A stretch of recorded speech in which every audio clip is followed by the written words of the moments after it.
Tapos mo na bang hugasan ng mga alugbate? Dalian mo na riyan Baka mahuli pa tayo sa sakayan ng jeep. Mag-aalas 7 na Tapos na ate, itong petsay na lang pero malapit na rin to. Mas mainam na tayo ang makakaunang makasakay ng jeep. Alam mo naman ng mga tao, pinandidirihan tayo. Hindi naman nakakahawang sakit natin sa balat Namana lang natin to kay Itay. Hindi naman natin kagustuhan ng maging kakaiba tulad sa normal na tao. Kaya nga dalian mo na riyan upang makapwesto tayo sa harapan ng jeep. Dali-daling inilagay ni Mikay ang mga panindang gulay sa basket. Araw yun ng linggo, kaya't maraming mamimili sa palengke sa bayan sapagkat malapit lamang ang simbahan. Mula nang mamatay ang kanilang mga magulang dahil sa malubhang sakit, ay tanging sina Angie at Mikay na lamang ang magkasama sa buhay. Hindi na rin sila nakapagtapos ng pag-aaral dahil mas minabuti na lamang nilang magtinda ng mga gulay. Dahil sa panunukso ng mga mag-aaral at malayo rin ang paaralan sa kanilang tinitirhan. Kahit taginit ay mahabang bestida at mahabang manggas ang sinusuot ng magkapatid. Tinatakpan rin nila ng belo ang kanilang ulo dahil madalas ay tampulan sila ng tukso at hindi nakakaligtas sa panguusig ng mga tao. Patakbong tinungo ng magkapatid ang jeep at agad na umupo sa harapan nito. Nagulat si Angie nang bigla siyang hilahin ng isang ali. Aray! Ano ba yan? Kami po ang naunang sumakay rito. Hoy kayo! Umalis kayong dalawa riyan! Matatakot ang mga pasahero sa inyo Mamalasim pa ang pamamasada ng asawa ko! Magbabayad naman po kami, Aling Rita. Sa susunod na jeep na lang kayo sumakay! Tignan nyo Ayaw sumakay ng mga tao dahil sa natatakot sa itsura nyo! Hala baba! Bumaba na kayo! Bumaba na lang tayo ate. Sa susunod na jeep na lang tayo sumakay. Hindi. May pamasahe tayo kaya may karapatan tayong sumakay rito. Bababa kayo o gusto nyo pang kaladkarin ko kayong dalawa? Wag na Ale, aalis na kami ni ate. Inakay na lamang ni Mikay ang kapatid upang bumaba ng jeep. Galit na tinitigan ni Angie si Rita habang bitbit ang mga basket na naglalaman ng mga gulay. Pinagtitinginan sila ng mga tao dahil sa pambubulyaw ni Rita sa kanilang magkapatid. Anong tinitingin-tingin mo Gusto mo bang tusukin ko yung mga mata mo? Ate, ayos lang yan. May susunod pa namang sasakyan Hindi porket ganito ang itsura natin, ay basta-basta na lang tayong babastusin. Naghahanap buhay naman tayo ng marangal Matapos na makababa ng jeep ang magkapatid, ay agad na sumakay ang mga pasahero. Mababanag ang pandidiri sa mga mukha ng mga ito habang nakatingin sa kanila. Mula nang ipanganak sina Angie at Mikay, ay kakaiba na ang kanilang itsura. Ang kanilang balat ay mayahalin tulad sa matanda, nakulubot at lumalaylay na animoy na lulusaw. Sa tuwing taginit ay madali sila magkaroon ng mga sugat at matagal maghilom. Kaya't nagdudulot yun na masangsang na amoy. Narinig nila ang bulungan ng dalawang babae na sila ay aswang. Kaya't ganun na lamang ang inis ni Angie at gustong lapitan ng mga ito. Ate, hayaan mo na sila. Huwag ka nang makipag-away pa. Mamaya hindi na tayo pasasakayin papuntang bayan. Sumusobra na kasi sila Ang tatalas ng mga dila. Akala mo naman kung sinong perpekto. Sa tuwing sumasakay sila ng jeep, ay walang pasaherong gustong tumabi sa kanila. Kaya't sinasabihan sila ng mga driver na kung maaari bumaba na lamang silang magkapatid. Napansin ni Mikay na napatingin ang isang lalaki sa kanyang paa dahil sinusundan siya ng langaw. Dahan-dahan niyang itinaas ang mahaba niyang bestida. Doon niya napagtanto na natanggal ang dahon ng gumamela na itinapal niya sa kanyang sugat. Wag na lang kaya tayo lumuwas ng bayan. Dito na lang tayo maglako. Natitiyak kong hindi naman tayo pasasakayin Siguro dahil sa sugat kong to. Ginamot ko naman kanina. Kaso hindi talaga maiwasan ng mga amoy. O sige, sana naman may bumili sa mga gulay natin. Malayo pa lamang pinagtatabuyan na tayo. Meron naman sigurong mabuting tao na bibili nito. Hindi naman yata lahat ng tao ay masasama. Abay sana nga. Lumakad na lamang ang magkapatid at naglako sa mga kabahayan na kanilang madadaanan. Ngunit ayon na rin sa inaasahan ay nilalayuan sila ng mga tao. Kung sa bayan sila nagtitinda, ay nauubos ang kanilang mga gulay dahil wala namang nakakakilala sa kanila, lalo na't natatakpan ang kanilang balat. Ilang sandali pa'y naaninaw nila si Mang Ruben, kasamang walang taong gulang na anak nito. Kaya't dali-dali nilang tinungo ang tindahan ng mag-ama. Mang Ruben, baka gusto niyo pong bumili sa amin ng mga gulay. Sariwa po itong pechay at alugbate. Gamot din po ito sa alta presyon. Umalis na kayo rito! Marami na kaming gulay sa bahay! At saka nakita nyo naman na may tindahan ako! Marami akong delata rito! Kahit isang bugkos lang ho. Wala pa po kasi kaming benta. Kahit pambili lang po ng sabon at bigas. Umalis na kayo! Mamaya mahawa pa ang anak ko sa sakit nyo! Nako, Mang Ruben. Hindi naman po nakakahawa ang itsura namin Basta umalis na kayo! Hindi ko kailangan ng mga tinitinda nyo! Sumapit ang tanghali, ngunit wala pa rin nabebenta ang magkapatid. Kaya't napagpasya nilang umuwi na lamang sa kanilang bahay. Wala nang laman ng lata na pinaglalagyan nila ng bigas. Kaya't niluto na lamang nila ang mga gulay na kanilang inilalako. Ay, buhay. Napakalupit ng mundo sa mga katulad natin. Hindi na nga nabiyayaan ng normal na itsura, pinandidirihan pa ng mga tao. Makakabawi din tayo bukas. Sa ngayon, pagtiyagaan muna natin ang mga pechay at alugbate. Mabuti't may makakain pa tayo. Ay, siya nga pala. May ginawa akong langis ng niyog dyan kagabi. Ipahid mo sa iyong balat nang sa gayon ay hindi magbitak-bitak at magkasugat. Salamat ate. Kaya siguro tinatawag nila tayong aswang dahil sa nagpupunas tayo ng langis. Hindi nila alam na gamot natin to upang hindi magkasugat-sugat ang ating balat. Tayo palagi ang pinag-iisipan ng masama. Samantalang sila nga ang may normal na itsura. Ngunit parang may sakit naman sila sa utak. Inabukasan ay muling tumungo ang magkapatid sa paradahan ng jeep. Hindi pa man sila nakakasakay, ay inaabangan na sila ni Rita sa kanilang daraanan. Mababanag ang galit sa mukha ng babae at padabog silang sinugod nito. Hoy mga abnormal! Kayo ang dahilan kung bakit sumakit ang tiyan ko kahapon! Abay, Aling Rita! Nagkakamali po kayo! Wala kaming alam sa pinagsasasabi mo! Magmamaang-maangan pa kayo? Kampong kayo ng dyablo! Siguro inusog niyo ako, no? Usog? Tinatablan ka ba nun? Sa tanda mong yan? Pilosopo ka pang impacta ka, ha? Ano, ha? Ha? Bruha ka talaga! Sinabunutan ni Rita si Angie. Gayon na lamang ang pag-awat ni Mikay sa kanilang dalawa. Dahil sa takot sa kanilang magkapatid, ay hindi nakialam ang mga pasaherong naroon at hinayaan na magsabunutan sina Angie at Rita. Umiiyak na pinipigilan ni Mikay ang babae na sumusugod sa kanyang kapatid. Ngunit pati siya'y sinaktan din ng babae. Ginudngod ni Rita ang mukha ni Mikay sa lupa, dahilan na masugatan ito sa pisngi. Ayan! Nakikita niyo ba kung anong itsura ng mga impaktang yan? Nakakatakot! At pwede din kayo mabiktima ng mga demonyong yan! Gusto pa akong patayin! Kaya pati kayo, mag-ingat sa kanila!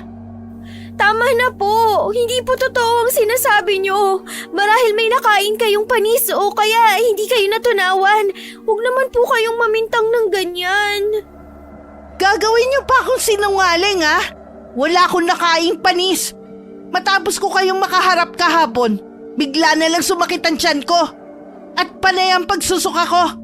Sa itsura niyong yan, hindi maipagkakaila na kampon kayo ng demonyo. Hinay-hinay ka sa pananalita mo. Mabuti nga sa'yo yan. Nagtataka nga ako kung bakit hindi ka pa namatay eh. Sa taba mong yan, nagtataka ka pa kung bakit sumakit ang iyong tiyan? Masiba ka kasi sa pagkain kaya ka nagkakaganyan. Isisisi mo pa sa amin ang sanhi ng katakawan mo. At gusto mo pa talaga akong mamatay, Impacta ka? Lumayas kayo sa baryong to! Dahil hindi kayo nararapat na mamalagi rito! Ikaw ang lumayas dahil napakasama mo! Hoy! Para lang alam mo, hindi ka maganda tulad ng inaakala mo! Kumakapanlait ka sa amin ah! Tumambad sa harapan ng maraming tao ang kakaibang itsura ni Angie nang hilahin ni Rita ang suot nitong belo. Kaunti lamang ang tumutubong buhok sa kanyang ulo at iilan din ang hibla ng kanilang pilikmata. Nakikita niyo ba ang itsura nila? Hindi ba't masahol pa sa hayop? Siguro mga aswang ang mga yan.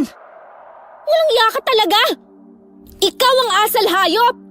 Mas masahol pa sa hayop ang ugali mong baluga ka! Akala mo naman kung sino? Ang taba naman at ang itim pa ng batok! Yan ba ang itsura na ipinagmamalaki mo? Normal ka nga kung maituring. Ngunit ikaw ang normal na tao na may pinakapangit na itsura sa paningin ko! Ate, tama na. Umalis na lamang tayo rito. Wala tayong kalaban-laban sa babaeng yan. Umiiyak na inalalaya ni Mikay si Angie upang tumayo. Dumugo ang bibig nito dahil sa malakas na sampal ni Rita at may galos din ito sa pisngi. Napakasensitibo ng kanilang balat dahil madali lamang silang magkasugat. Umalis na kayo! Nakakadiri yung mga itsura ninyo! Sinusundan pa kayo ng mga langaw! Kung aswang man ako, hindi lang usog ang aabutin mo sa akin. At hindi ikaw ang tipo kong kakainin dahil puro sebo at libag ang nasa katawan mo. Walang aswang ang nanaisin na gawin kang pagkain. Nakakadiri ka rin. Kasing baho ng bunganga mo ang ugali mo. Tama na ate, baka mapano pa tayo rito. Tingnan mo, ang dami nilang nakatingin sa atin. Bakit kasi pinanganak tayong ganito eh? Sa dinami-rami ng tao sa mundo, tayo pa ang nagkaroon ng ganitong itsura. Kaya ganun na lang tayo kung pahiyain ng babaeng yan. Dahil sa pagwawala ay hindi na malaya ni Rita na maapakan ng matandang babae. Nandidilat pa ang mga mata nito nang mapasulyap sa matanda. Hindi man lamang ito humingi ng paumanhin at tanging matalim na tingin ang iginawa dito sa matandang babae. O sige na, sumakay na kayo. Mula na ang malademonyong magkapatid. Huwag na kayo matakot, pinalis ko na sila. Hinay-hinay ka lang, Ineng. Dahil may nasasaktan ka na. Sasakay ba kayo, Lola, o hindi? Ano pa ang tinitingin-tingin mo sa akin? Hinay-hinay ka sa pananakit sa iyong kapwa. Baka yan pa ang dahilan na ikalulugbok mo. Ano bang pinagsasabi mo, tanda? Nakikita mo ba ang itsura ng magkapatid na yun? Kampon sila ng demonyo.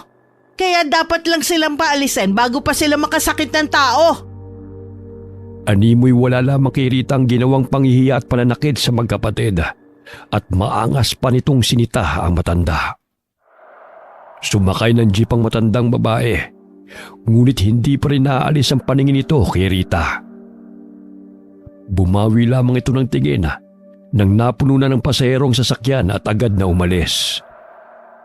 Kinagabihan na, matapos na maghapunan ay nagulat si Rita at ang asawa nito na may malakas na kalabog na nagmula sa kanilang bubungan. Tila yumanig ang kanilang bahay, kaya't dali-daling lumabas ng bahay ang kanyang asawa upang tignan kung sino may kagagawa noon. Maya-maya'y may nakita siyang anino na tumalilis ng takbo at nagkubli sa kakahuyan. Ganun na lamang ang takot ni Rita nang sabihin ng asawa nito ang nakita. Marahil binalikan ako ng impaktang magkapatid. Nasisiguro kong sila yon. Ilang sandali pa'y naanino niya si Mang Ruben na humahangos na tumatakbo kasama ang panganay nitong anak. Kaya't tinanong niya ito kung saan patungo ang dalawa. Inaapoy ng lagnat ang bunso kong anak.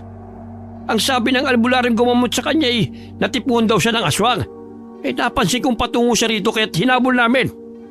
Ganun ba? Kani-kanina lang may napagawi rito.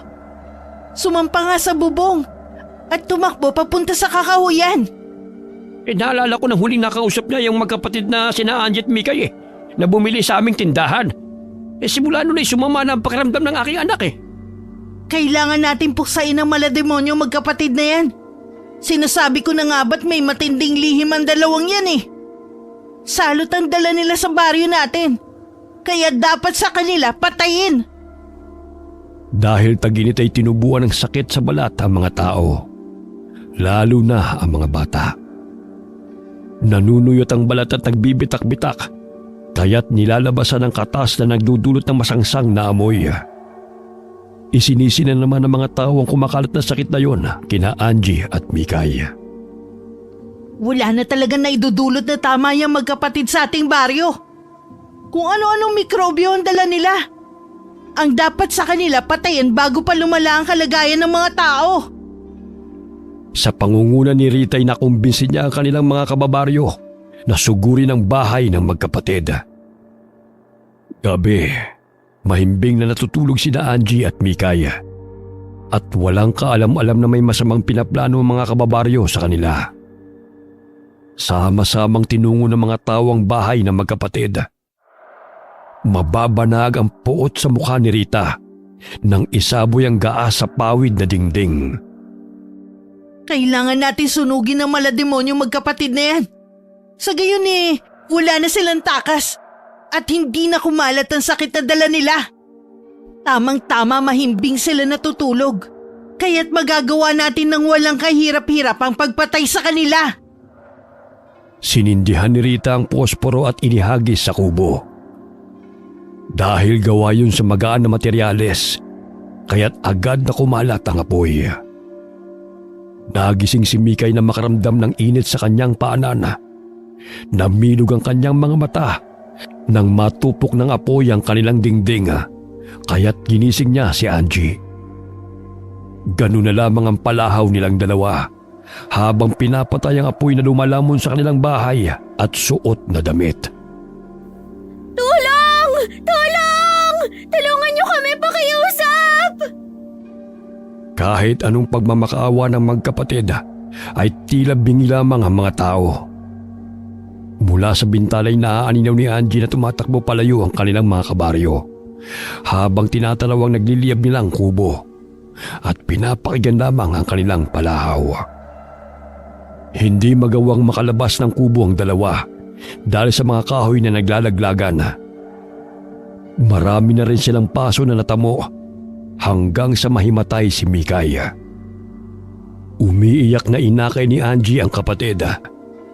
Nahihirapan may pilit niyang kinarga si Mikay sa kanyang likod at tiniis ang sakit sa nalalaplos niyang balat.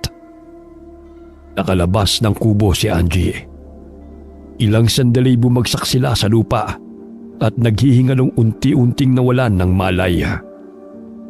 Sa di kalayuan ay biglang umihip ang malakas na hangin na ikinatakot ng mga tao. Bakit mo sinunog ng buhay ang mga yun? Di ba ang pinag-usapan ay huhuliin lamang natin sila? Huwag na natin pahirapan pa ang mga sarili natin. Kahit papano wala nang kahirap-hirap silang mawawalan ng buhay na hindi nababahiran ng dugo yung mga kamay nyo. Lalo na't kung anong mikrobyo ang pinapakalat ng magkapatid na yan. Mas mabuti na sunugin sila. Tara, umalis na tayo rito. Natitiyak ko hindi na mabubuhay ang mga yan. Samantala, pasinok-sinok na naghihingalo si Angie dahil sa nanapnos ang kanyang balat sa bunitong katawan. Naramdaman niyang may likidong dumampi sa kanyang bibig hanggang sa tuluyan na niyang nilagok ang ipinapainom sa kanya.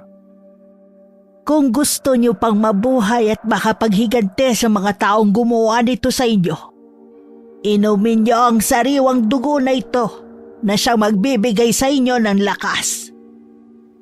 Nagkaroon ng malay si Mikay matapos na dumampi ang dugo sa kanyang bibig.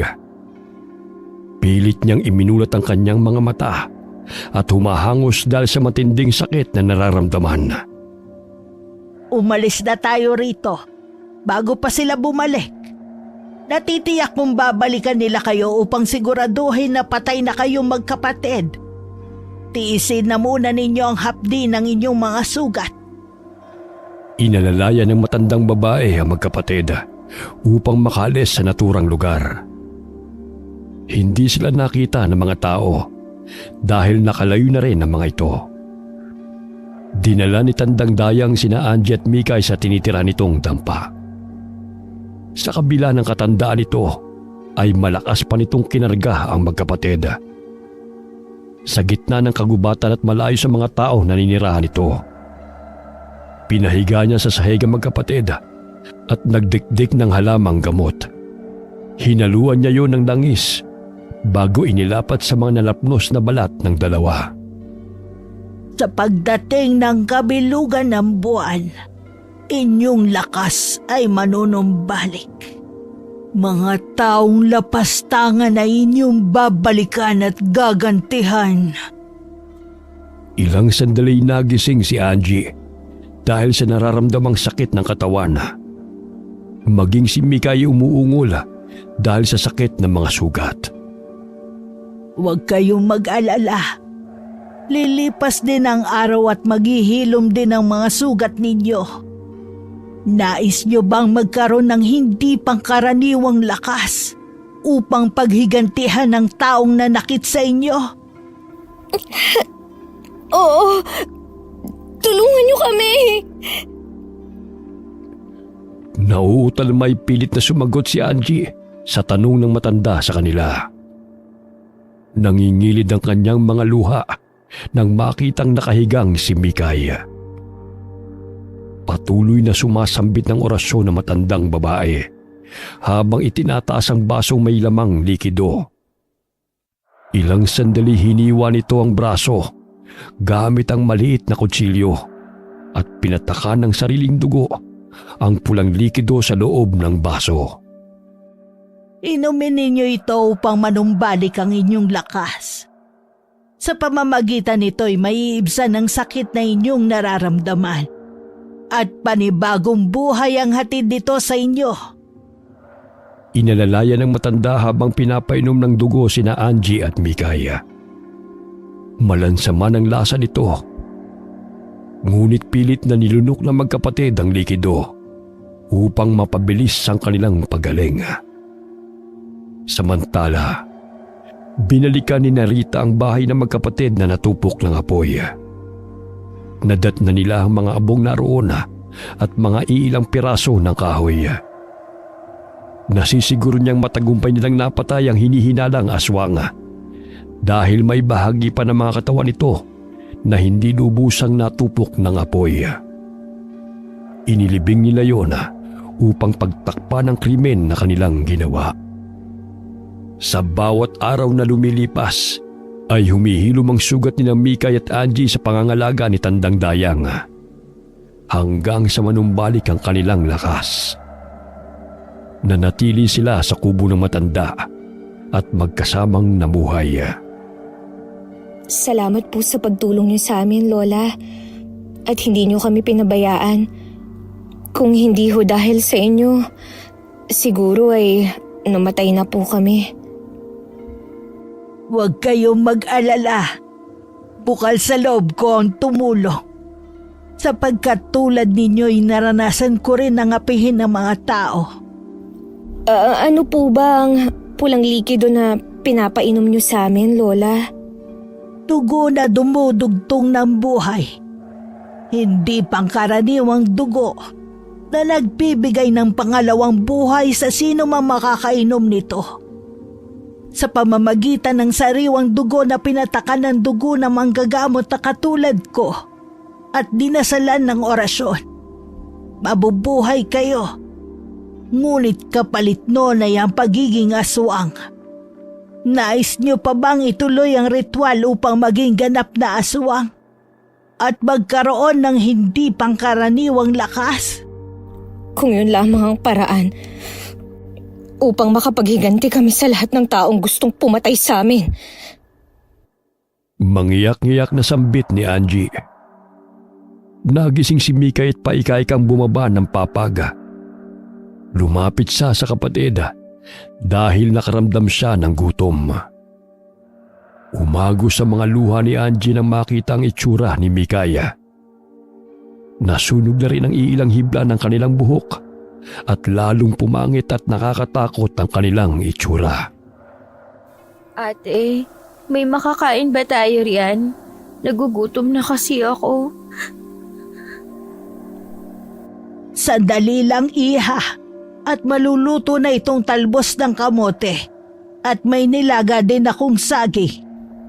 Halika, umupo ka na muna sa tabi ko. Masakit pa ba ang mga paso mo?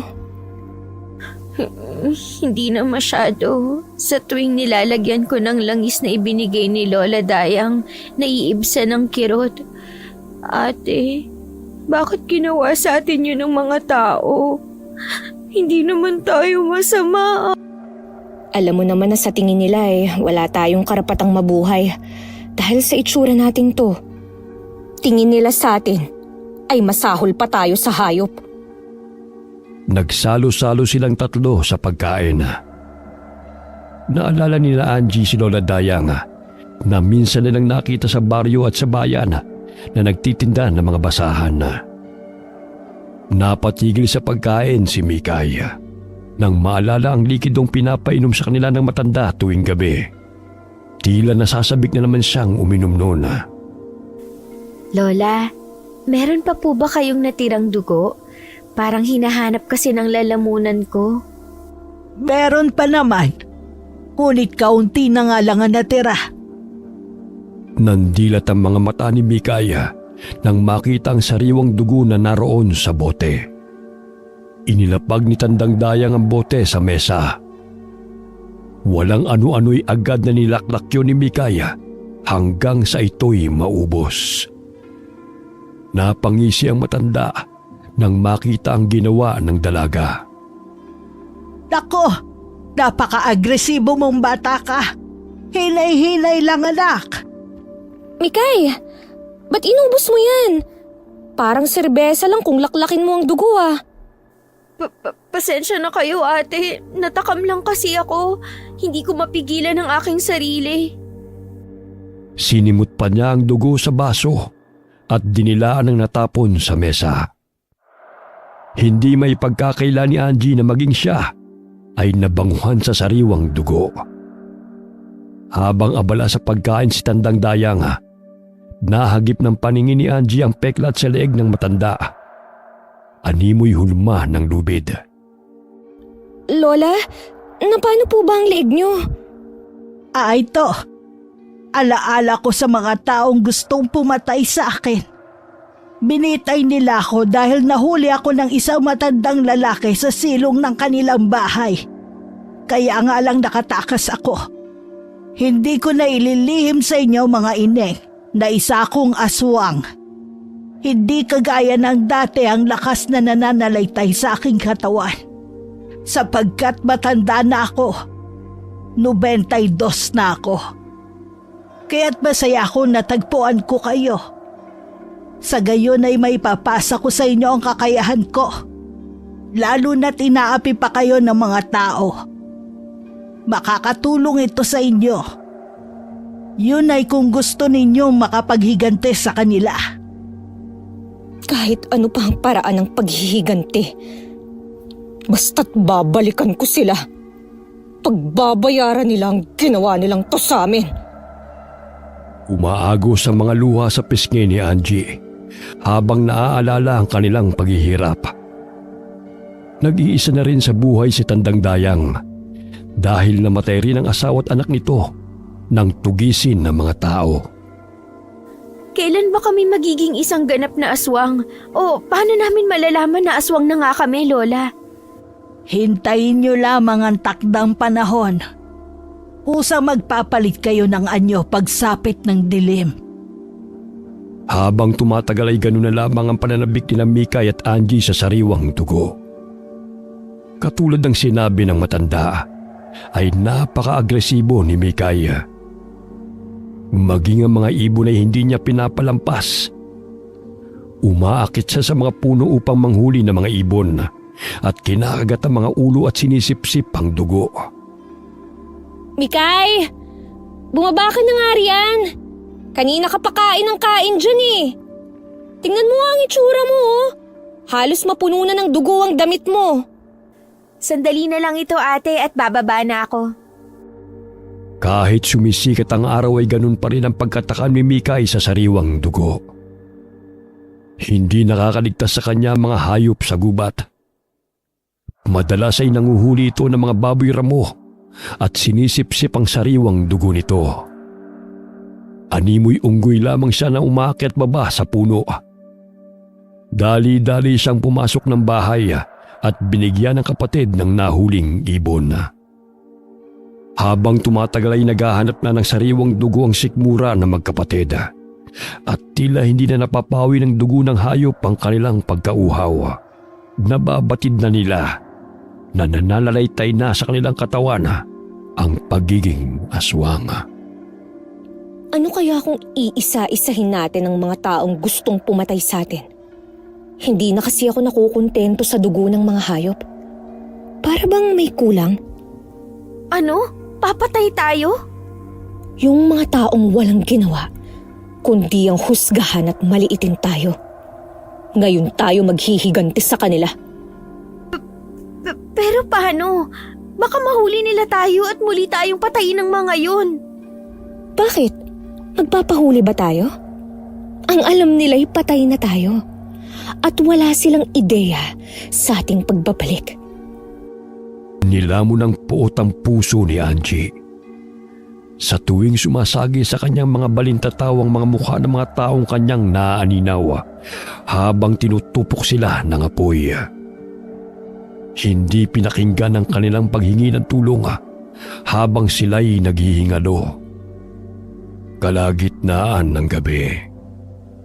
Nagising ang magkapatid nang biglang may malakas na kalabog na nagmumula sa labas ng kanilang bahay. Lumabas sila ng kubo at dooy tumambad sa kanilang paningin ang isang aswang.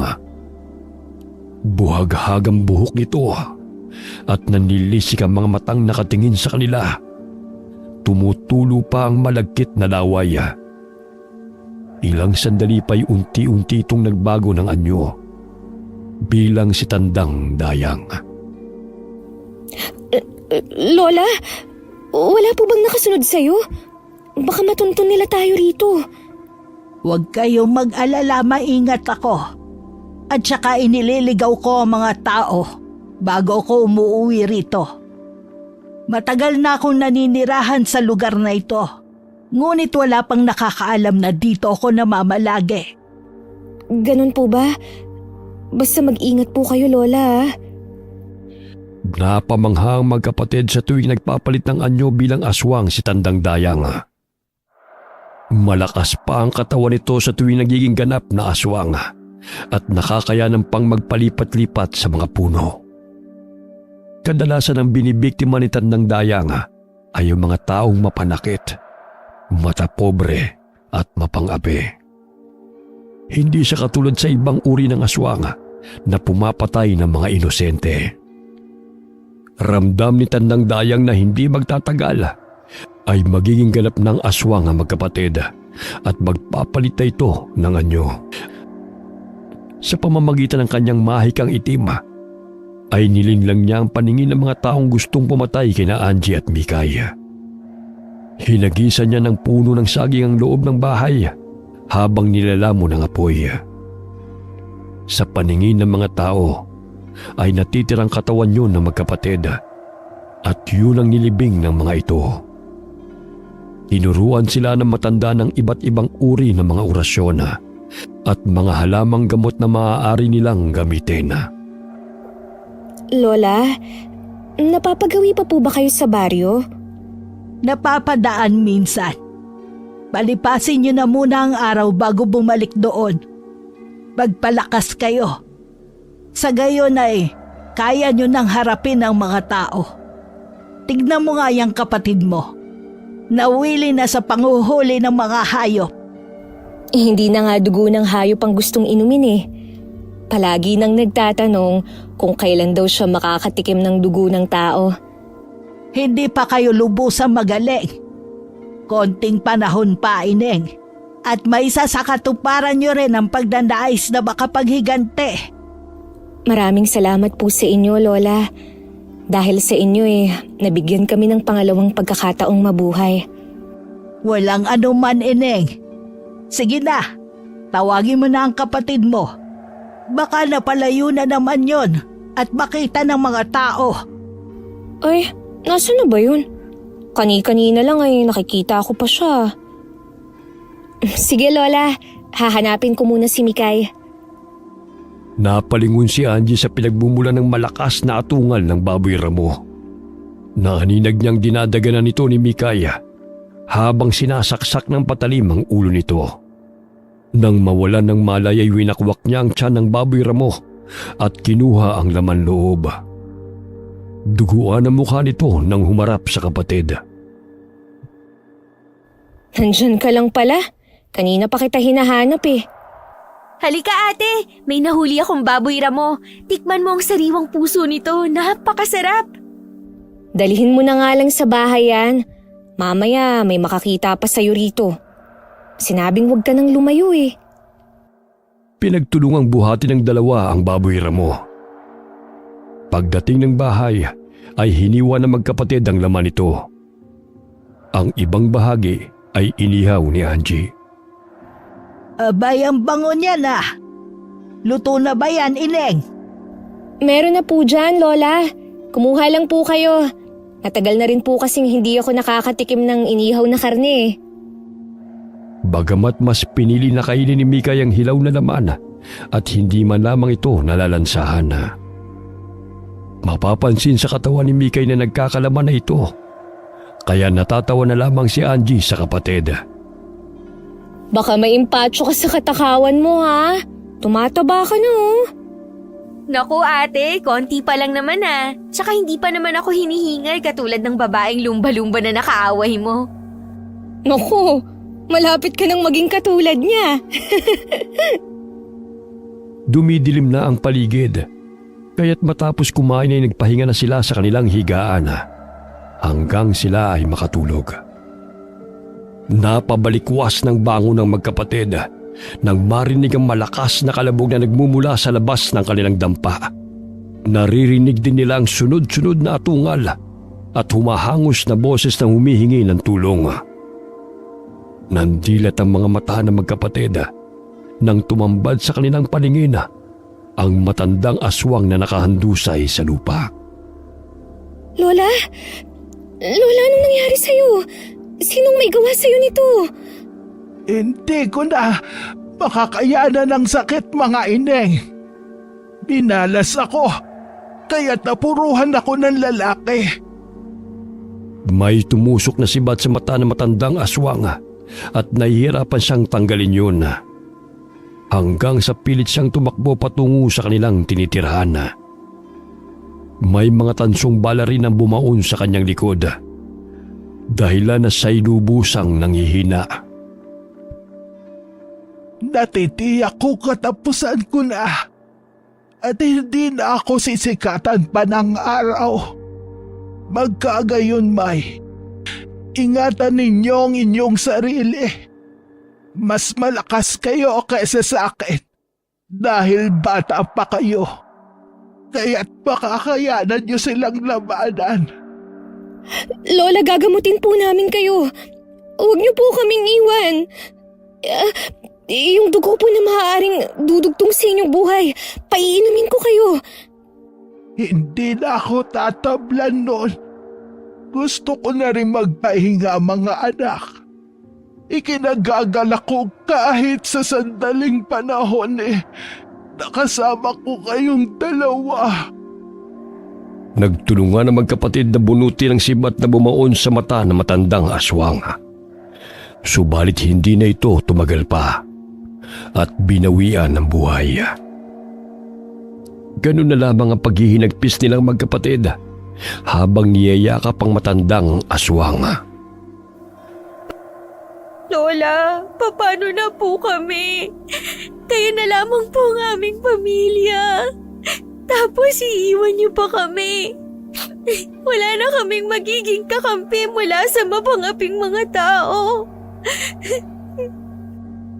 Kinabukasan ay namumugto ang mga mata ng magkapatid dahil sa kakaiyak sa pagpanaw ni Tandang Dayang. Nagtulungan sila upang mailibing ang matandang aswang. Kuyumang kamaong nagngingit-ngit sa galit si Angie dahil sa pagkawala nito. Huwag kang mag-alala, Lola. Gagamitin namin ang aming natutunan sa'yo upang maghiganti sa mga taong mapang-abuso. Naalala ni na Angie at Mikay ang pagkamatay ng kanilang mga magulang. Walang ni isa man lang sa kanilang mga kababaryo ang tumulong dahil sa pandidiri at takot sa kanilang pamilya. Wala silang pera upang madala sa ospital ang kanilang ama. Kaya lumubha ang kalagayan nito at naging sanhi ng kamatayan. Hindi pa man umabot ng 40 araw na pumanaw ang kanilang ama, ay sumunod namang namatay ang kanilang ina dahil sumusuka ito ng dugo. Kay lupit ng mga tao sa atin, Mikay. Kaya nararapat lamang na ibalik sa kanila ang ginawa nilang kasalanan. Walang sino man ang naawa sa atin mula pa nang mamatay ang ating mga magulang. Hanggang sa gusto rin nila tayong patayin. Napakamalas lang nila dahil nabuhay pa tayo. Kailan ba ang balak mong lumusob? Lalo na yung masiba na babae na nakaaway mo. Oo, siyang pasimuno ng lahat. Kaya nararapat lang sa kanya ay unti-unti mo ng pahirapan kagaya ng ginawa niya sa atin. Gusto kong marinig ang kanyang pagmamakaawa. Narinig ko noon na hindi naman pala siya tunay na asawa ni Mang Erino na pumapasada ng jeep. Kerida lang naman siya ng lalaking kinakasama niya. Kaya lang, hinayaan na lamang sila ng tunay na asawa dahil ayaw nitong maapektuhan ng mga anak. Saan mo naman nakuha ang impormasyon na yan? Sa mga nagkukunwaring kaibigan niya na chismosa, narinig ko lang habang naglalako ako ng gulay noon. Akala mo kung sinong perpekto? May tinatago rin palang sikreto ang matabang babae na yun. Sumapit ang gabi. Lumuhod sa burol ang dalawang magkapatid habang tumitingala sa bilog na buwan. Pinahira nila ng nangis ang kanilang katawan na ibinigay ni Tandang Dayang. Ilang sandali uminit ang buo nilang katawan at nakaramdam sila ng kakaibang lakas. Tinubuan sila ng matatalas ng ngipin at pangil. Lumabas sa kanilang likod ang magkapares na maliit na pakpak. Maihahalin tulad ng kanilang wangi sa isang syokoy na tinubuan ng pakpak. Nagulat sila sa itsura nila nang makita ang isa't isa. Huwag ka munang magmadali na pumatay ng tao. Magmasid ka kung sino ang pwedeng sugurin. Lalo na't mag-ingat upang hindi mahuli. Tatakutin ko lang ang masibang babae. Iisa-isahin natin silang pahihirapan. Nasasabik na akong makatikim ng dugo ng tao. Basta, hinay-hinay lang. Matakaw ka pa naman sa dugo. Baka yan pa ang ikapapahamak mo. Huwag kang papahuli sa mga tao. Huwag kang mag-alala. Mag-iingat ako, ate. Tumalo na magkapatid at pinagaspas ang kanilang mga pakpak. Ngunit hindi sila makalipad. Pagkus mabilis lamang silang nakakatakbo. Ay, anong klaseng pakpak ba to? Bakit hindi ko man lang magawang makalipad? Palamuti lang yata to sa katawan ko ha. Dumagdag lang sa nakakatakot kong itsura. Mula sa malayo ay natanaw ni Angie si Mang Ruben na nag-iinuman. Masaya pang nag-uusap ang mga kalalakihan habang tumatagay. Abay, ang saya nila. Parang walang ginawang kasalanan ah. Tingnan ko lang kung makakatawa pa kayo sa aking gagawin. Inungo ng aswang na si Angie ang kinaroroonan ng manok panabong ni Mang Ruben. Isa-isa niyang sinakbal ang 3 mga manok sa leeg at sinipsip ang dugo. Dinukot niya ang puso ng mga manok at takam na nilantakan. Dinala niya ang patay na manok at inihagis patungo sa mesa ng mga taong nagiinuman. Ganoon na lamang ang pagkagulat ng mga ito nang bumagsak sa mesa ang walang ulong manok panabong at wakwak ang tiyan. Sunod-sunod na bumagsak ang patay na manok sa kanilang harapan, kaya't nagsipulasan ang mga ito dahil sa takot. Hay! Sino kang halimaw na lumapa sa mga manok ko? Lumabas kang lintik ka! Kumuha ng itak si Mang Ruben at nagsisisigaw sa labas ng kanilang bahay. Maging ang kanyang mga kasama ay naghahanap sa paligid kung sinong may kagagawa ng pumatay sa manok. Walang hiya ka! Lumabas ka sa pinagtataguan mo! Ang mahal na mga manok ko! At ilalaban ko pa naman yan bukas! Lihim na napahagikgig si Angie habang nakasampa sa ibabaw ng puno. Masaya niyang tinatanawang hindi may pinta na mukha ni Mang Ruben. Simula pa lang yan. Huwag kang mag-alala, tanda. Mamamatay ka sa sarili mong galit. Tumalon-talon si Angie sa mga puno at matulin siyang tumakbo na hindi man lamang napapansin ng mga kalalakihan na naghahanap sa paligid. Nakarinig ng kaluskos ang mga ito. Ngunit tanging nakawalang kambing lamang ng kapitbahay ang kanilang natagpuan sa damuhan. Umihikbing hinaplos-haplos ni Mang Ruben ang manok panabong na ilalaban sana niya kinabukasan. Wala na itong ulo at nahati na ang katawan. Yun ang paborito niyang manok dahil palagi itong panalo sa sabong at malaking pera na ang napapanalunan nito. Subalit sa isang iglap lamang ay tila binagsakan siya ng malalaking bato nang makita ang kalunos-lunos na sinapit ng panabong niyang mga manok. Manok pa lang? Iniiyakan mo na? Paano pa kaya kung tao na ang nawala sa'yo?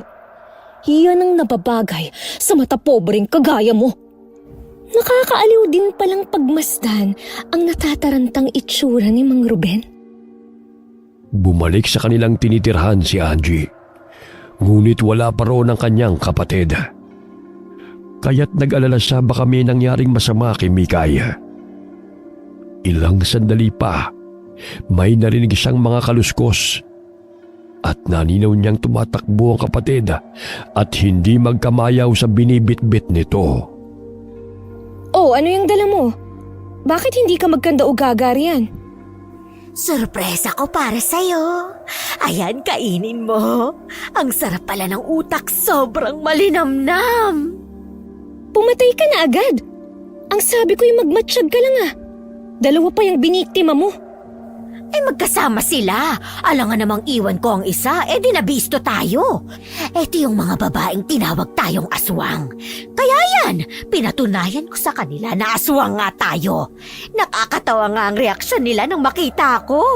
Isa lang sana ang papatayin ko. Kaso, nakita ko ng isa. Kaya pinatay ko na lang din siya. Grabe ate, ang sarap ng sariwang dugo. Grabe naman yung katakawan mo. Baka may nakakita sa ginawa mo Wala At saka yung katawan nila ay tinago ko sa mga talahib. Kung may makakita man sa katawan nila, hindi naman sila makikilala kaagad dahil dala ko ang mga ulo nila. Ay, ewan ko sa'yo. Umiral na naman yung kalokohan mo. Sabay na kinain ng magkapatid na aswang ang utak ng mga biktima ni Mikay. Napaka-agresibo nitong pumatay kaysa kay Angie dahil sa kagustuhan na makainom ng sariwang dugo. Marahil ay naparami ang pagpapainom sa kanya ni Tandang Dayang ng dugo, kaya't nagkaganoon si Mikay. Kinabukasan ay tila hindi makakilos sa magkapatid dahil sa kabusugan. nanibago sila sa pagkain ng lamana at pag-inom ng sariwang dugo. Samantala, nagimbal ang mga taga-baryo dahil sa natagpo ang bangkay na wala ng ulo. Naging palaisipan sa kanila kung sino ang may kagagawa noon. Marahil yun din ang pumatay sa aking mga alagang manok, Panabong. May aswang na naman na naghasik ng lagim dito sa ating baryo. Pambihira! Pero sino naman yun? Gayong napatay na natin ang pinaghihinalaan nating mga aswang. Maaaring narito lang din, nakikisalamuha sa atin. Matinding takot na naman ang bumalot sa baryo. Pagpatak ng 6:00 ng gabi, ay wala nang masyadong tao ang gumagala sa daan dahil sa takot sa aswang. Naging palaisipan sa mamamayan kung sino ang pumatay sa 2 bangkay na natagpuang pugot. Namumutla ang katawan ng mga ito na animoy sinimot ang dugo sa kanilang mga katawan. Ilang araw na natili ang magkapatid sa kanilang tinitirhan sapagkat batid nilang inaabangan ng mga tao ang pagbabalik ng sino mang pumatay sa 2 babae. Kaya't gustuhin mang umalis ni Mikay ay pinipigilan siya ng kapatid upang hindi ito mapahamak. Mainit pa tayo sa mga mata ng mga tao. Sa susunod na araw na lang kapag tinamad na sila sa pagbabantay, makakatikim ka ulit ng sariwang dugo. Pagtiyagaan mo na lang ang mga hayop sa gubat. Malasa kasi ang dugo ng tao. Nauumay na ako sa dugo ng mga ibon at ahas. Kesa naman mahuli ka at ikaw naman ang pugutan ng ulo. Sinasabi ko sa'yo, huwag masyadong magmadali. Sige ate, sa susunod na araw na lang. Basta dadamihan ko para naman may maiimbak tayo rito. Anong dadamihan? Ikapapahamak mo yung iniisip mo. Huwag masyadong masiba. Sige ka, magiging katulad ka ng matabang si Rita. At hindi ka na makakatakbo ng mabilis kapag mataba ka na. Napakamot ng ulo si Mikay at sumimangot. Kumuha na lamang siya ng saging at naglaga upang yun na muna ang kanilang kakainin sa pananghalian. Habang nagluluto'y sumagi sa kanyang isipan ang matabang babaeng si Rita. Napasuliyap siya sa kapatid at sinabi ang gusto nitong gawin. Ate, ano kaya kung litsinin natin ang babaeng nakaaway mo? Bagay yun sa kanya. Ako na ang bahala sa kanya. Huwag mo siyang pakialaman. Dahil may plano ako na tsak na magugustuhan niya. Anong plano naman yan? May mga ganyan ka pang nalalaman. Lantakan mo na lang agad para wala nang poproblemahin. Hindi ako katulad mo na sugod lang ng sugod, no? Gusto ko kasi siyang pahirapan. Yung mababaliw siya sa takot habang nagmamakaawa. Paano kung hindi yun mangyayari? Tapos ikaw pa itong masaktan niya ulit? Hindi ako papayag na saktan pa niya akong muli. Basta, maghintay ka lang sa gagawin ko sa babaeng yun. Tsak, magugustuhan mo rin. Sundin mo lang ang palagi kong sinasabi sa'yo. Huwag kang pumatay ng mga bata at yung mga taong walang kasalanan sa atin.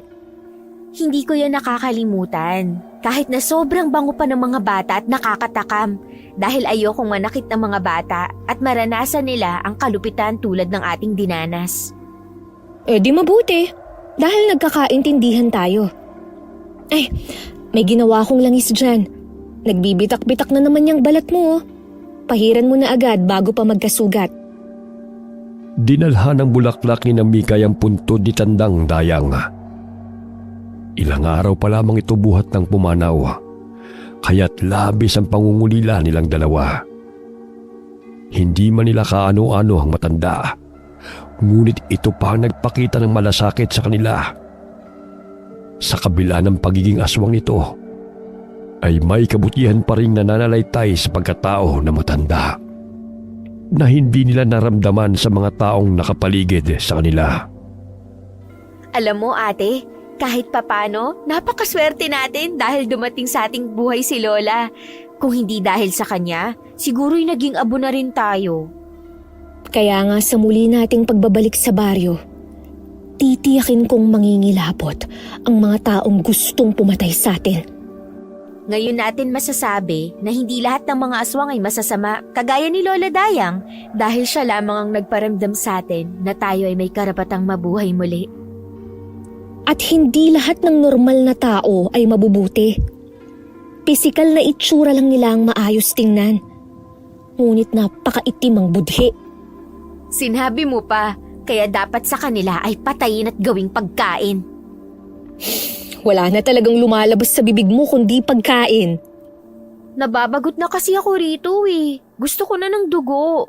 Nakakaumay na ang puro dahon at dugo ng hayop ang ating kinakain at iniinom. Tsaka huwag kang mag-alala. Ang binibiktima ko naman ay puro halangang kaluluwa.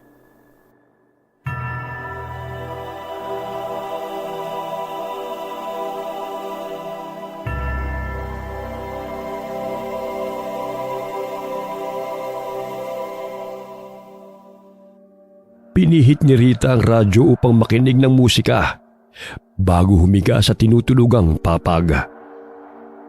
Palinsangan ng panahon, kaya't bahagya niyang iniangat ng kaunti ang bintana upang makapasok ang sariwang hangin. Unti-unti siyang dinalaw ng antok hanggang siya'y nakaidlip. Maya-maya'y iminulat niya ang kanyang mga mata nang marinig ang tahol ng kanilang aso. Sumilip siya sa bintana at napansin at tila galit ang aso habang umaalulong ba ito. Kaya't ginising niya ang kinakasamang si Erino, ngunit mahimbing pa rin itong natutulog. Naisipan niyang lumabas ng kanilang bahay upang patigilin sa pagtahol ang kanilang aso. Ngunit tumindig ang kanyang mga balahibo nang maalalang nangyari sa manok panabong ni Mang Ruben. Posible kayang nakikita ng aso ang aswang? Kung gayon marahil malapit lang dito sa bahay. Isinarado nito ang bintana at nagtalokbong ng kumot. Ilang sandali pa'y tumahimik ang aso. Kaya't sumilip siyang muli sa bintana. Halos atakihin siya sa puso nang tumambad sa kanyang paningin ang isang nilalang. Nagbabagang mga mata nito at maitim at sunog ang balat. Malakas niyang isinarado ang bintana at naluluhang ginising muli ang kinakasama. Erino! Gising! Gising! May aswang sa labas ng bahay! Ngunit mahimbing pa rin natutulog ang lalaki at malakas pa itong humihilik. Hindi na mapakali si Rita. Nadagdagan ang kanyang takot nang marinig ang nakakakilabot na hagikik ng aswang malapit sa dingding. Kumatok pa ito ng paulit-ulit. Pagbuksan mo ko, sapagkat ako'y nauuhaw. Sino ka? Anong kailangan mo sa amin? Kailangan kong mapawi ang aking uhaw. At ang dugo mo lamang ang tanging sagot sa aking problema. Umalis ka! Wala kang mapapala sa akin! Hindi ako masarap! At sinong nagsabi sa'yo na masarap ka? Ha? Binutas ng aswang ang dingding, kaya't gano'n na lamang ang panginginig sa takot ng babae. Patuloy niyang ginigising si Erino, ngunit hindi pa rin ito nagising. Lingid sa kaalaman ng babae na ginamitan ng orasyon ng aswang ang lalaki upang mahimbing itong makatulog sa pamamagitan ng palipad hangin. Ngunit sa panaginip nito ay gising siya at naririnig ang boses ni Rita. Kaya tanging ungo lamang ang sinasagot nito sa babae. Gamit ang mahabang kuko'y binutas ng aswang ang dingding. Kaya't gano'n na lamang ang sigaw at paghingi ng tulong ng babae. Ngunit tila walang nakakarinig sa kanya. Halos mamaos na siya sa kakasigaw, ngunit walang taong lumapit upang siya'y tulungan. Sumampa ang aswang sa bubong at binutas din yun. Ganoon na lamang ang palahaw ng babae nang bumagsak sa kanyang harapan ang putol na ulo ng aso. Nasurpresa ka ba? Gusto mo bang danasin ang paghihirap na sinapit ng aso? Lubayan mo na ako! Pakiusap! Huwag mo kong patayin! Naminog ang mga mata ng babae nang makitang humabang dila ng aswang at lumalapit ito sa kanya. Napasandal siya sa dingding dahil sa takot. Pumulupot ang mahabang dila ng aswang sa kanyang leeg, dahilan ng kanyang pagpupumiglas at nahirapan din siyang makahinga. Tinutulak-tulak siya ng aswang sa dingding hanggang siya'y manghina. Ilang sandali binitiwan siya ng aswang na habol-habol ang kanyang paghinga. Gusto mo pa bang mabuhay, babae? Oo! Pakiusap, huwag mo kaming patayin! Maawa ka sa amin! Kung papipiliin kita, buhay mo o buhay ng kinakasama mo ang maililigtas? Maawa ka sa amin!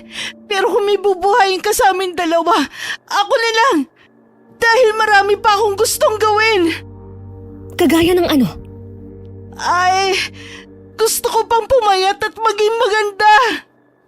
Kung papayat lang, ay maaari ko yung gawin sa'yo ngayon. Sisip-sipin ko lang naman ang dugo mo. Ngunit ang gumanda ka? Ay, maahi ka na siguro ang dapat na gagamitin para dyan.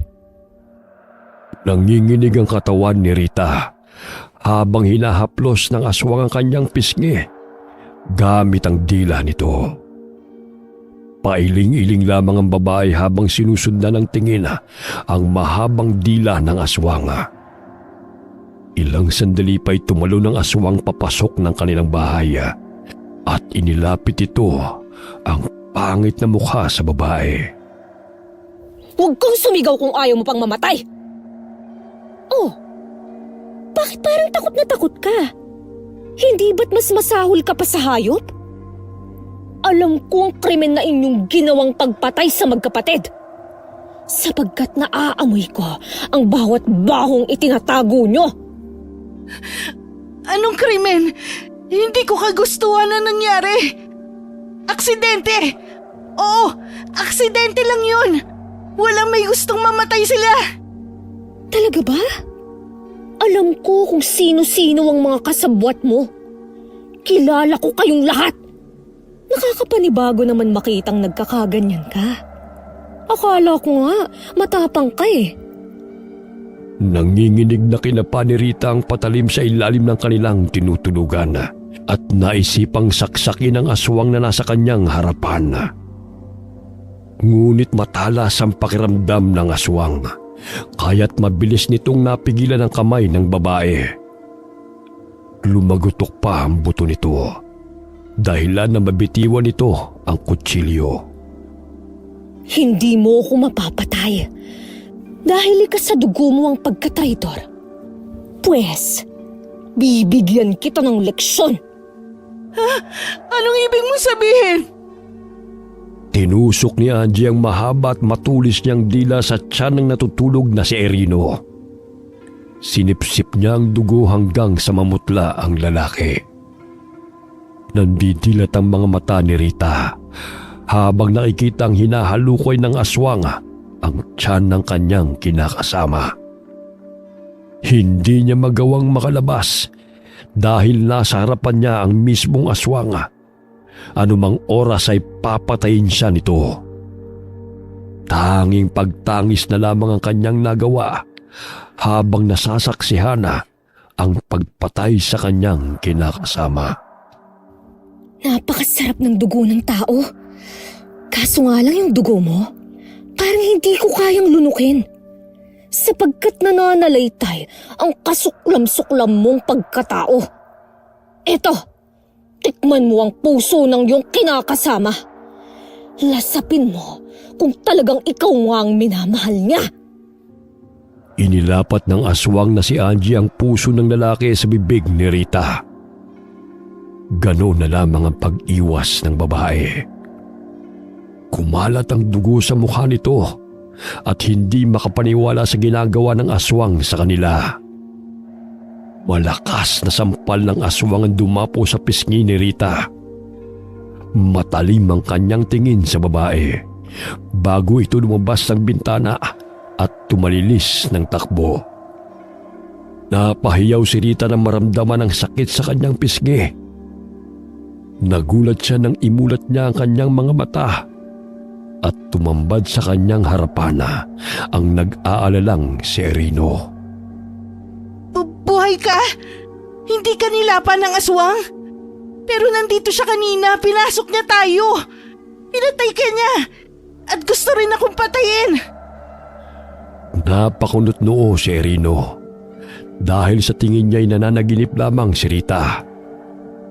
Pawis na pawis rin ito sa sinabi ng lalaki na matagal-tagal niya na rin ginigising ang babae.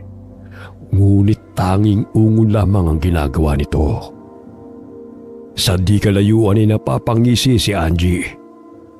Tinusok niya sa bakod ang putol na ulo ng aso ni Narita at ginatngat ang laman loob nito. Tingnan ko lang kung hindi ka mabaliw sa gagawin ko sa'yo. Hindi pa kita papatayin dahil sisiguraduhin kong papahirapan kita. Bakit kasi hindi mo pa pinatay ang babaeng yan? Kung ako sa'yo, litsunin mo na yan para wala ka ng problema. Hayaan mo na lang ako sa gagawin ko sa kanya. Umpisa pa lang to ng kalbaryo niya. O sige, pahingi na lang yan. Parang masarap ang kain mo Inagaw nito sa kapatid ang kinakagat na puso ng aso. Nabilaukan pa ito dahil sa katakawan. Malakas na hinampas ni Angie ang batok nito, kaya't tumilapo ng malaking hiwa ng puso na humarang sa kanyang lalamunan. Yan ang resulta ng katakawan mo. Nagmana ka na kay Rita. Mamaya hindi ka na matunawan sa pinaggagawa mo eh. Akala ko ba nauumay ka na sa laman at dugo ng mga hayop? Wala akong nakitang bibiktimahin, kaya pahingi na lang muna nito. Ikaw talaga oh. Umuwi na nga lang tayo. Baka may makakita pa sa ating dalawa rito. Matuli na tumakbo ang magkapatid sa kasukalan.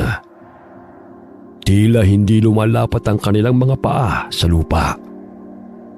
Bahagya silang napatigil sa pagtakbo nang may marinig na umiiyak na lalaki habang nagmamakaawa. Gumagalaw-galaw pa ang mahaba nilang tenga habang nakikinig sa mga pinag-uusapan ng mga tao. Hinawi nilang mayayabong na mga talahib. Tumambad sa kanilang paningin ang isang lalaking nakaluhod habang nagmamakaawa. Ate, tulungan natin ang lalaki at patayin ang mga mamamatay tao na yan. Mamamatay tao? Parang tayo rin yun ah. Pumapatay tayo ng tao, ngunit mga asal hayop naman. Napangisi si Angie dahil kung ano-ano na naman ang naiisip ng kapatid. Napag-alaman nila na gusto nang kumawala ng lalaking bihag sa grupo kung saan nangahamak ng mga kabataan dahil sa pinagbabawal na gamot. Bago pa man makalabit ng isang lalaki ang gatilyo, ay kumaripas ng takbo si Mikay upang agawin ang hawak nitong baril. Gayon na lamang ang takot ng dalawang lalaki nang makita ang dalawang aswang na lumabas mula sa talahiban. Binalibag ni Mikay at Angie ang dalawang lalaki, kaya't sumigaw ang mga ito ng malakas nang bumagsak sa lupa. Hindi na napigilan ni Mikay ang pananabik sa dugo ng tao, kaya't ibinuka nito ang bunganga at inilabas ang mahaba nitong dila. Tumusok yun sa tiyan ng lalaki at sinipsip ang likido nito sa katawan. Ilang sandali ginangat-ngat niya ang leeg ng lalaki hanggang sa maputol ito. Ito ang ginagawa sa mga taong halangang kaluluwa. Kahit papano'y may pakinabang pa rin naman kayo. Nangangatog sa takot ang bihag na lalaki nang makita na isa-isang nilalantakan ng dalawang aswang ang mga taong gustong pumaslang sa kanya. Kaya't labis ang kanyang pagmamakaawa sa dalawang aswang na siya'y pakawala na.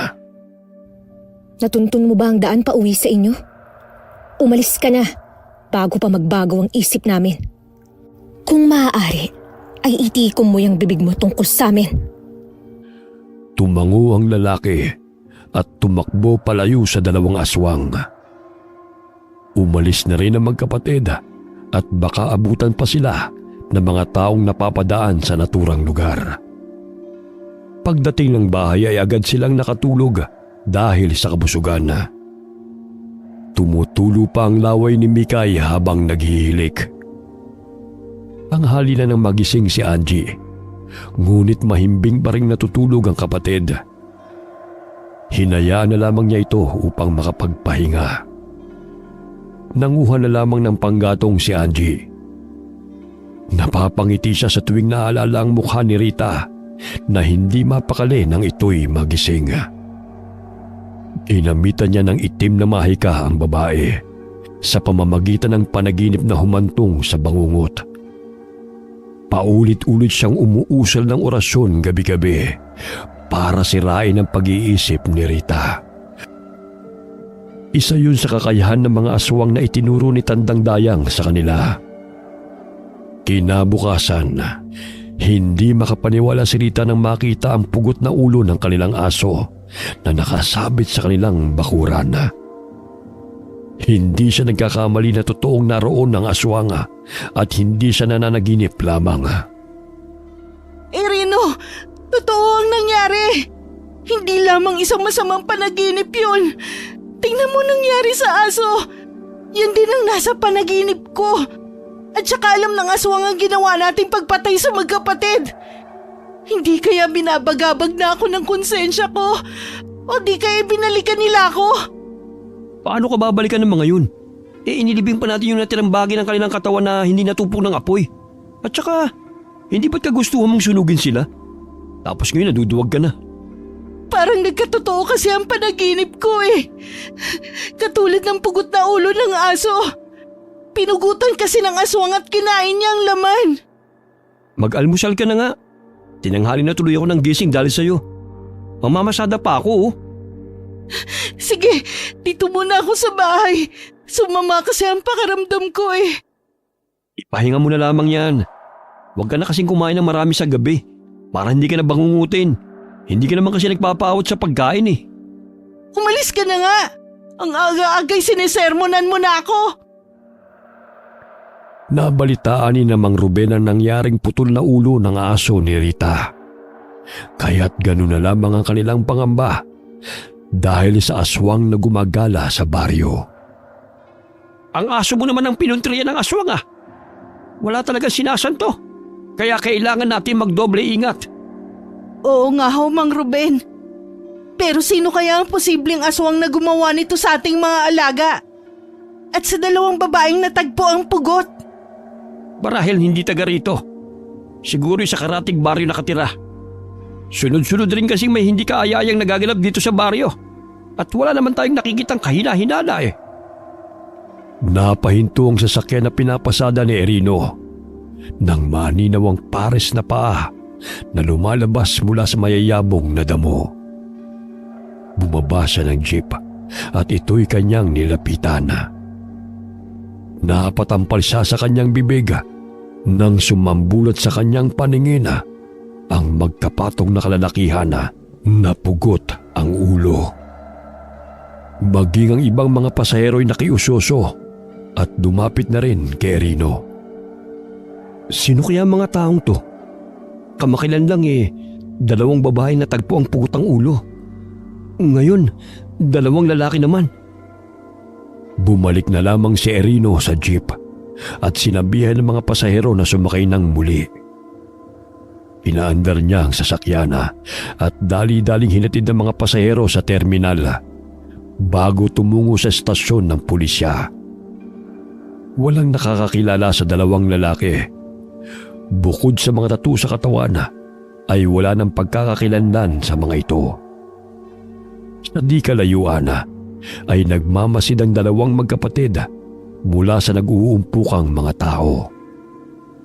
Dahil sa taas ng mga talahib ay hindi sila nakita ng mga tao. Hindi ako nagsisisi na pinatay natin ang dalawang lalaking yan. Dahil kung hindi natin sila naabutan, natitiyak kong ang kawawang biktima ang kanilang napaslang. Alam mo bang pogi ang lalaking pinatakas natin? Sayang nga lang, hindi ko naitanong kung ano ang pangalan niya. Itigil mo na yung iniilusyon mo. Sa tingin mo ba'y sasagutin ka niya ng maayos? Takot lang sa'yo nun. At saka itatak mo dyan sa utak mo na walang magkakagusto sa atin. Lalo na't mas pumangit tayo dahil sa nalapnos na ang ating balat. Tingin ng mga tao sa atin ay halimaw. Kahit hindi pa tayo nagpapalit ng anyo bilang aswang. Kesyo napupugian lang eh. Kung ano-ano na agad ang litanya mo. Alam ko naman na hindi magkakagusto sa akin yun. Maiba ko. Nakita mo ba ang mukha ng Irino na yun kanina? Halos hindi maipinta dahil sa takot. Nakakatuwang pagmasdan ng kanyang reaksyon. Ano kaya kung abangan natin siya mamaya sa daan? Yun ay kung wala siyang kasama. Takutin natin siya. Tingnan ko lang kung iira lang katapangan niya. Napangisi ang magkapatid dahil sa kung ano-anong planong sumasagi sa kanilang isip. Niyaya ni Angie ang kapatid upang maghukay ng lupa gamit ang pinatulis na kahoy. Mahigit 1 oras nila yung ginawa at siniguradong malalim ang kanilang nahukay. Iuhulog natin siya dyan. Siguro'y sapat na yan upang hindi na siya makaakyat. Pwede na rin. Lampas tao na yan eh. Hindi naman siya katangkaran. Hintayin na lamang natin na mapadaan siya sa kalsada. Tingnan ko lang kung hindi magkanda o gagayang lumba-lumbang babaeng yan sa kakahanap sa kanyang minamahal. Porket walang lalaking nagmamahal sa'yo, ganyan ka na kung mag-isip sa kaaway mo? Ayaw mo ng happy ending sa kanilang dalawa? Loka-loka, kung ano-anong pinagsasasabi mo riyan. Halika na't abangan natin ang Irino na yan sa daan. Sandali lang, sasakay ako! Huwag mo munang paandarin ng sasakyan!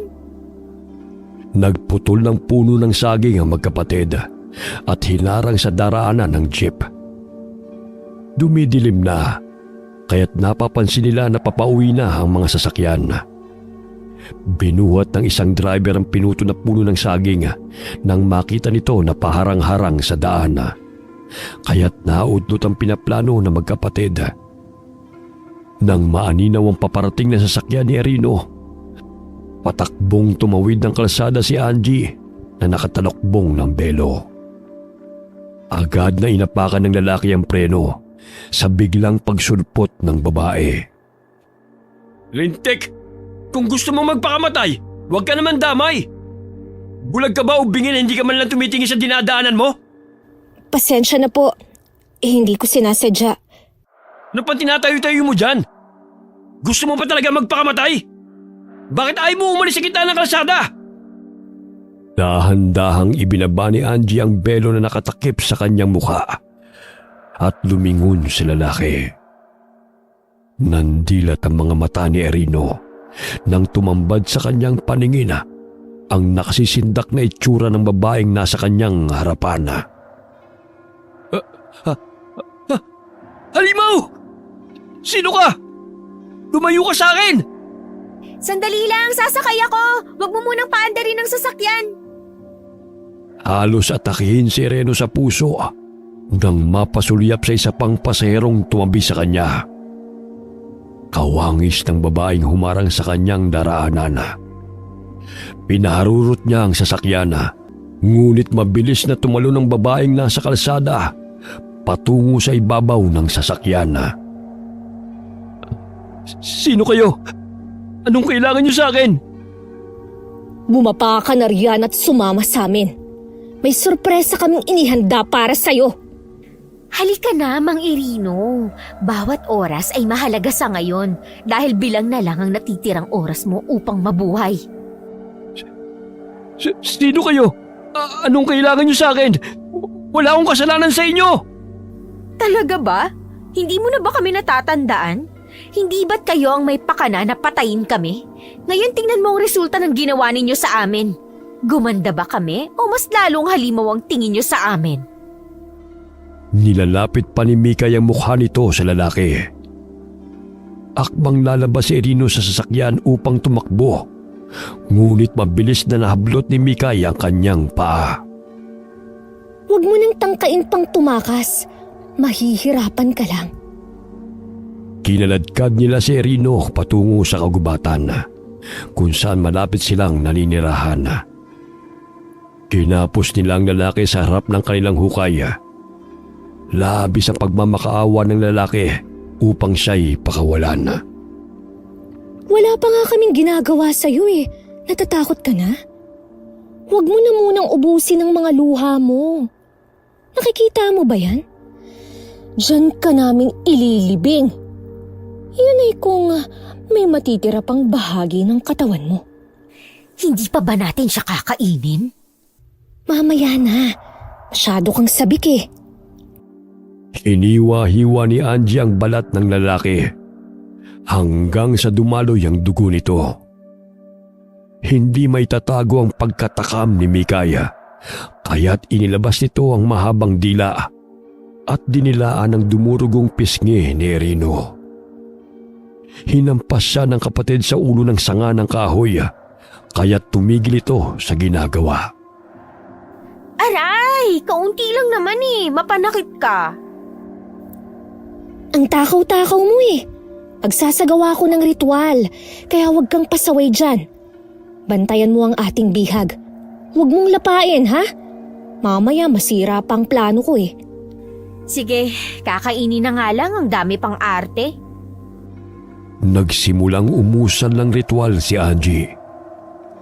Tumingala siya sa buwan na habang umiikos sa dugo ang katawan ng bihag. Binusalan nila ang bibig nito upang hindi makalikha ng ingay. Unti-unti niyang sinasaksak ang katawan ng lalaki gamit ang maliit na kutsilyo. Pasimpleng sinasalo ng dila ni Mikay ang mga dugong pumapatak sa lupa. Baliw din tong kapatid ko. Ayaw akong painumin ng dugo pero sinasayang naman.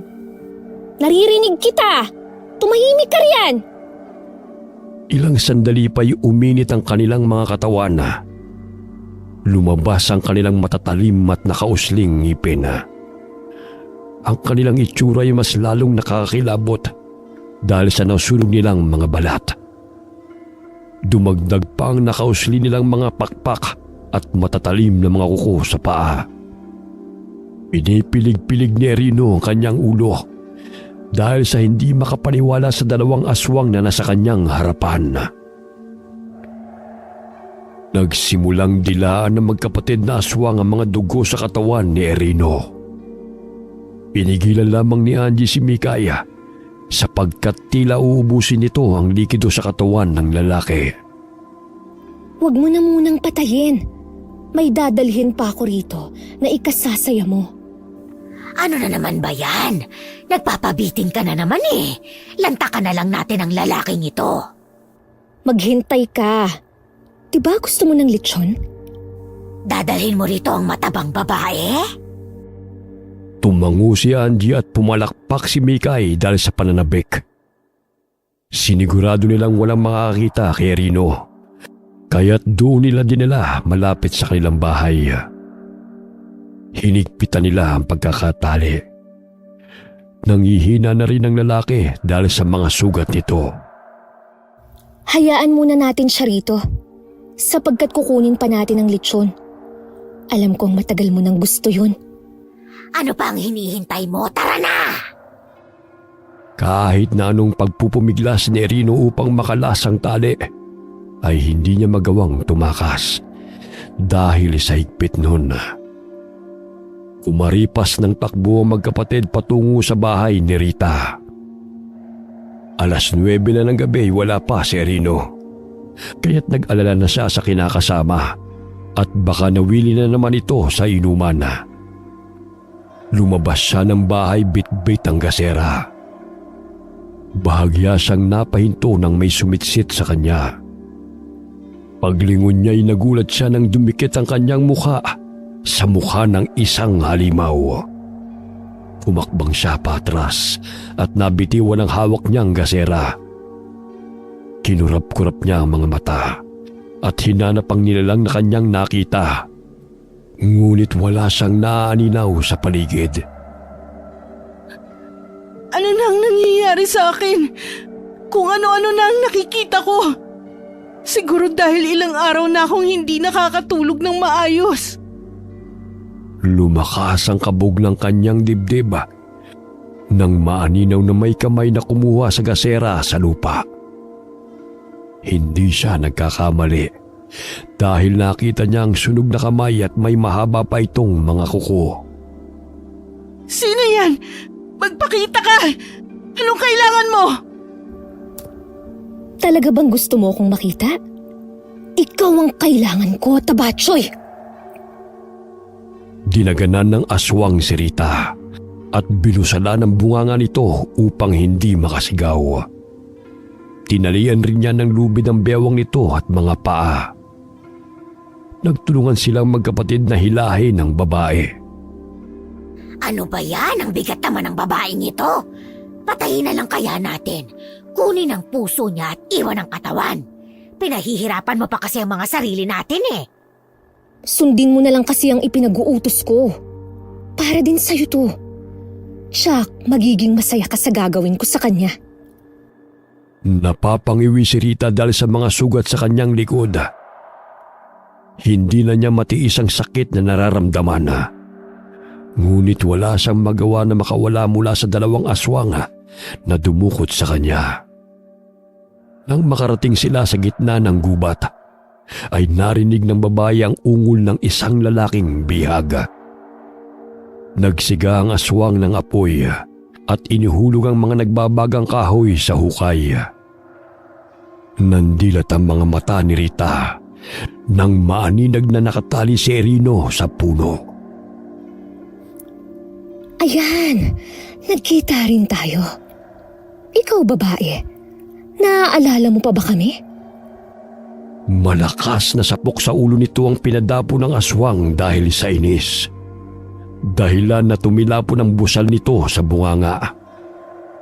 Nanginginig ang mga mata ni Rita nang makita ang malasokoy na wangis ng aswang.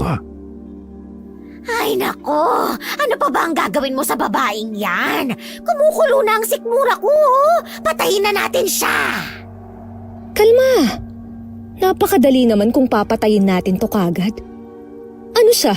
Siniswerte na hindi man lang makakaranas ng paghihirap? Nagugutom na kasi ako. Siya na lang ang pahirapan mo. Hindi na talaga ako makatiis. Lalantakan ko na ang lalaki. Ay mga halimaw! Pakuwalan niyo kami rito! Mawala kayong awa! Kami pa ngayon ang walang awa? Nakalimutan mo na ba kung anong ginawa mo sa amin? Tingnan mo ang aming balat. Kayong mga walang awang gumawa nito sa amin. Nakatakas kayo? Paano nangyari yun? Inilibing namin kayo ah! Malakas na sampal ang muling lumapat sa pisngi ng babae. Dahilan na halos humiwalay ang kanyang kaluluwa sa kanyang katawan. Hoy! Sumusobra ka na ah! Makailang sampal ka na sa akin ah! Pakawalan mo ko rito para malaman mong halimaw ka! Abay ang tapang mo ah! Gusto mo dukutin ko yung dila mo? Kanina pa ako nagtitiis ng gutom ko ha? Kaso ang dami pang arte nitong kapatid ko. Pero gusto kong patayin na kita agad eh. Pero bago yan, papatayin ko muna ang asawa mo. Patayin niyo na lamang ako para matapos na ang aking paghihirap. O diba? Gusto nang mamatay ng asawa mo. Ikaw ba? Gusto mo rin ba? Dinuraan ni Rita sa mukha ang aswang na si Mikay. Kaya't inilapat ng aswang ang matatalim niyang mga kuko sa pisngi ng babae. Hindi pa nakontento ay kinagat niya ang tenga nito hanggang sa matanggal. Ganun na lamang ang palahaw ng babae. Tumutulo pa ang dugo kaya't dinilaan niya ito. Inawat siya ng kapatid dahil alam ni Angie na tutuluyan na ni Mikay ang babae. Tinusok-tusok ng kutsilyo ni Angie ang matabang binti ni Rita. Ilang sandali nilapit niya ito sa nagbabagang apoy, katabi ni Erino. Pinakita nila sa babae na maraming kahoy silang inilagay sa hukay na maaaring makaluto ng tao. Inuna nilang isalang sa apoy si Erino na animoy litsyong baboy. Pinaikot-ikot pa ito ni Angie hanggang sa nalapnos ang balat nito. Tama na! Tama na! Ang init! Alisin niyo ako sa apoy! Ayan, ano ang gagawin mo dahil nagmamakaawa na yung kinakasama mo? Matutulungan mo ba siya? Mga walang hiya kayo! Mga demonyo! Tama ang hinala ko sa inyong magkapatid, mga salot! Kayo ang dahilan kung bakit kami humantong sa ganito. Kaya nararapat lamang na ibalik namin ang kasamaan niyo. Pakinggan mo ang kanyang pagmamakaawa. Di ba't ganyan ang pagmamakaawa namin noon? Kapag natusta na siya, ikaw naman ang lilitsunin ko. Luto na ba to, ate? Gutom na ako eh. Tama na yung drama. Lantakan na natin to. Inuubos mo lamang ang enerhiya mo sa kakadakdak sa babaeng yan. Hindi na gumagalaw si Erino at natusta na ang balat nito. Hinila ni Mikay ang kawayan kung saan nakatali si Erino at tinikman ang balat nito. Ang lutong! Gusto mo bang tikman ng tabatsoy? Ang sarap pala ng kinakasama mo. Kaya siguro na humaling ka sa kanya. Mga baliw! Demonyo! Halimaw! Ay nako, kahit anong itawag mo sa amin, hindi kami apektado. Isama mo pa ang pangit at salot, wala pa rin kaming pakialam. Dahil mamaya lamang ay ikaw na ang isasalang kong hayop ka! Natatawa na lamang si Angie sa sinasabi ng kapatid habang pinagsaluhan nilang lantakan ng litsyon na si Erino. Ilang sandali pa'y itinali nila sa kawayan ng matabang si Rita. Tinanggal nila ang damit nito, kaya't animoy naging litsyong baboy. Bagay na bagay talaga sa iyo ang ilagay sa kawayan. Pakawalan niyo ako rito! Pakiusap! Magbabago na ako! Pangako! Nek-nek mo! Uutuin mo pa kaming tabatsoy ka? Ang sama-sama ng ugali mo! Walang maniniwala sa pagbabago na gusto mo! Nagtulungan silang dalawa sa pagsalang sa apoy sa itinaling babae. Ganun na lamang ang palahaw nito at magmamakaawa.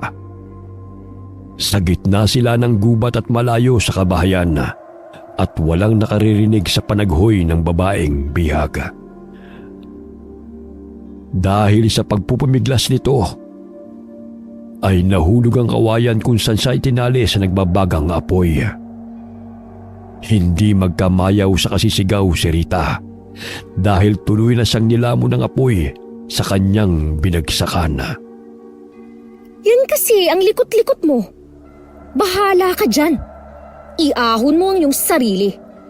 Maghihintay na lamang kami kung kailan ka maluluto.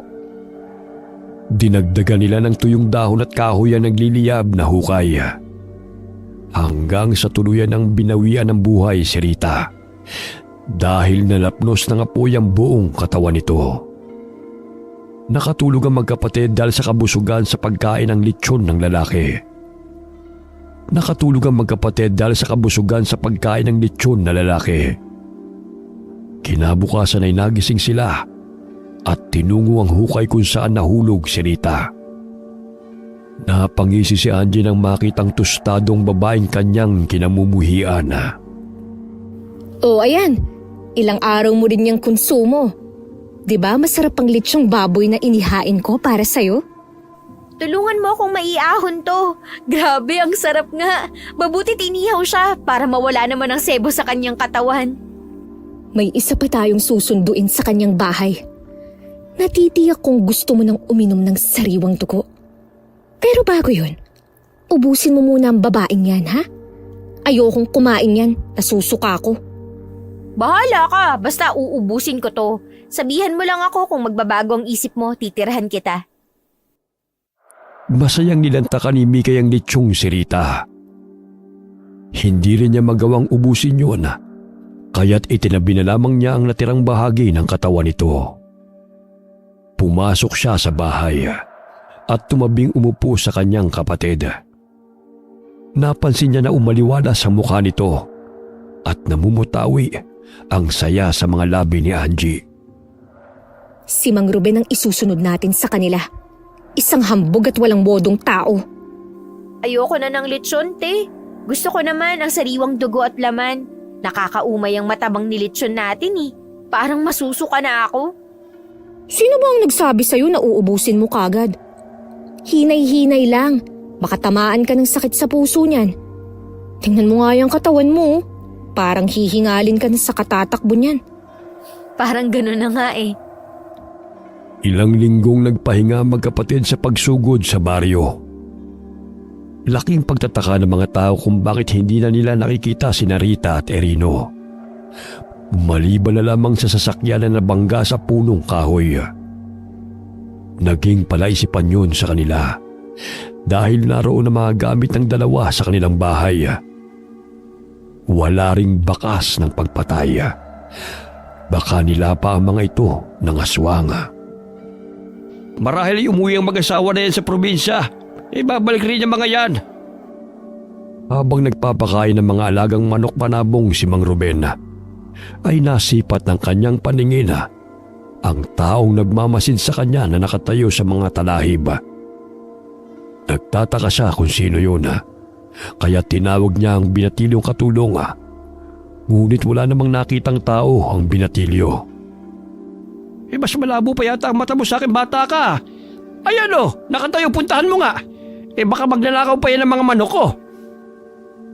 Napakamot ng ulo ang binatilyo dahil sa wala itong nakita.